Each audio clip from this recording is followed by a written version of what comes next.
బాలికపై అత్యాచారం కేసులో నల్గొండ పోక్సో కోర్టు సంచలన తీర్పు వెలువరించింది.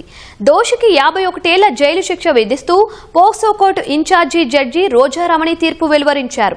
10వ తరగతి చదువుతున్న విద్యార్థినిని ఓ యువకుడు బలవంతంగా బైక్పై తీసుకువెళ్లి మారుమూల ప్రాంతంలో అత్యాచారానికి పాల్పడ్డాడు. ఆ ఆరోపణలపై 2021లో తిప్పర్తి పోలీస్ స్టేషన్లో మహమ్మద్ ఖయ్యూమ్ అనే యువకుడిపై పోక్సో కేసు నమోదైంది.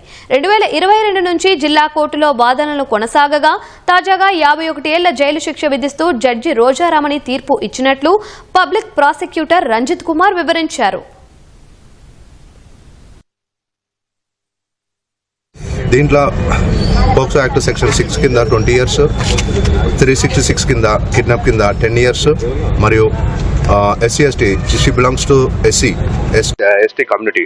దట్స్ ద రీజన్ ఇంకొక SC/ST యాక్ట్ కింద 20 years ప్లస్ 506 బెదిరించినందుకు ఒక సంవత్సరం మరియు 80,000 రూపాయలు ఫైన్ నిందితునికి విధించడం జరిగింది. దాంతోపాటు 7 లక్షల రూపాయలు గవర్నమెంట్ నుంచి కంపెన్సేషన్ బాధితురాలకు ఇవ్వడం జరిగింది.